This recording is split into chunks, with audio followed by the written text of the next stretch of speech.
Good evening, YouTube. So, last night I was having a problem with my fifth wheel not wanting to release, and so they went ahead and unloaded the load with the truck hooked to the trailer. And so it was about I don't know, 6 o'clock in the morning this morning or something like that whenever I left there, maybe a little bit earlier than that. And I came to the, there's a Petro truck stop here at Salina, along with several other truck stops. So I came to the Petro, as the breakdown department told me, and spent a while there. They looked at it for about an hour, and then they finally decided that they couldn't do anything about it. And that's not surprising, because a lot of times, you know, a shop and a truck stop, they're really to kind of handle more simple things, and they're really not all that great when it comes to more complicated things, or things that require more extensive knowledge. So they looked at it and they said, well, we can't really do anything with it, which is good. But so then my company sent me, there's an international dealer here that's about, you know, just you know, right at the same exit. And so they sent me over to the international truck dealer, and the guy came out and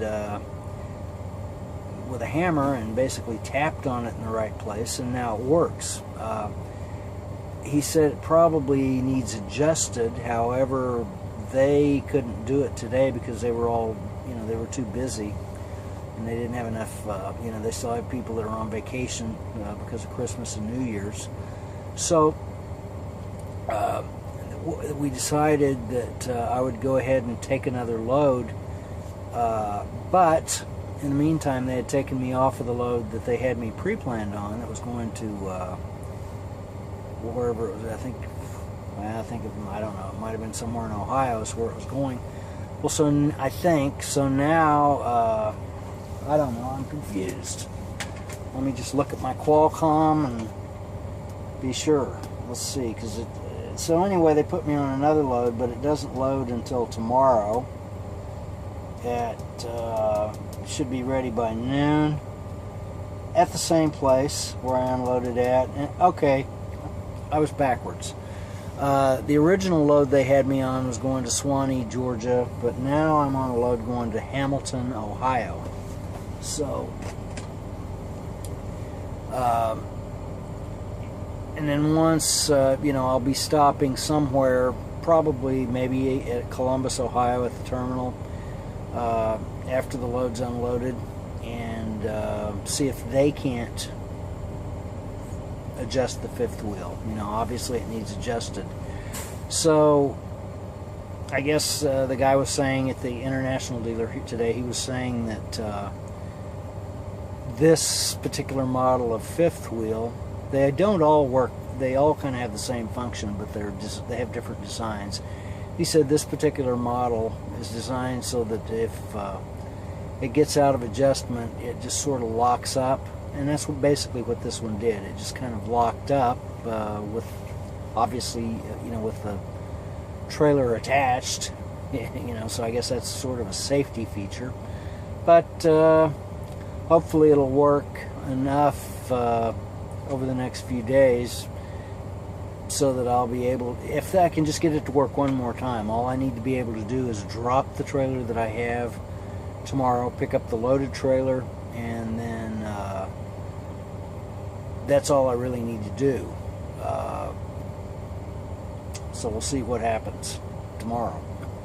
So anyway, then I'll take it to a terminal, and then they can work on it. And I've got another problem that needs worked on too. It's kind of not really critical, but there's some other stuff they can look at while it's in the shop, so it'll kind of make it worthwhile. So anyhow, I'm going to play a couple of different videos. The first one was from my dash cam down in LaPorte, Texas, and it's about 1 minute long.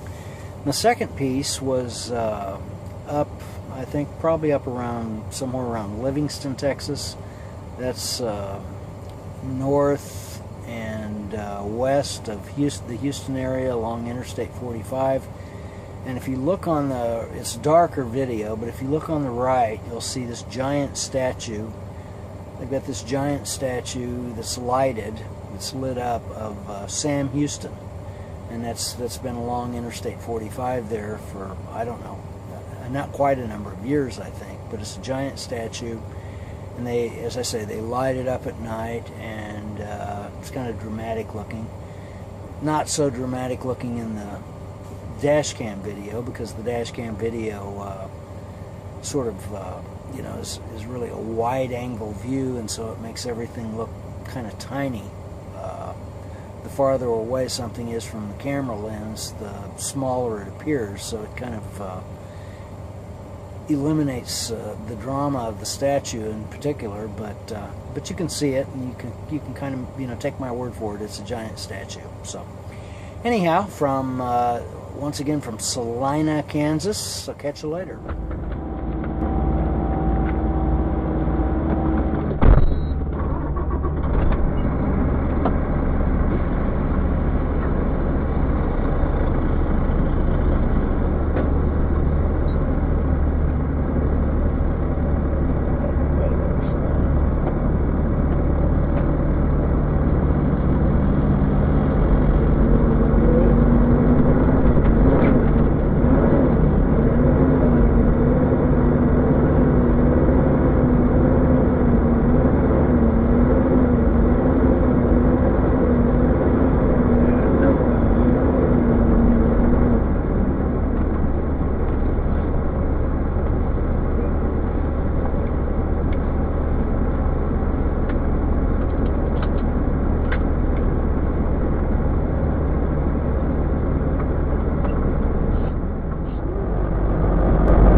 Arose when the Germans started coding important messages, such as orders from Hitler and his high command, with an electronic digital machine that used a binary system and 12 code wheels of unequal size. The electromechanical bombs designed by Turing were powerless to break. It required an attack using lightning-quick electronic circuits. The team in charge, based in Hut 11, was known as the Newman, after its leader Max Newman, the Cambridge math dom who had introduced Turing to Hilbert's problems almost a decade earlier.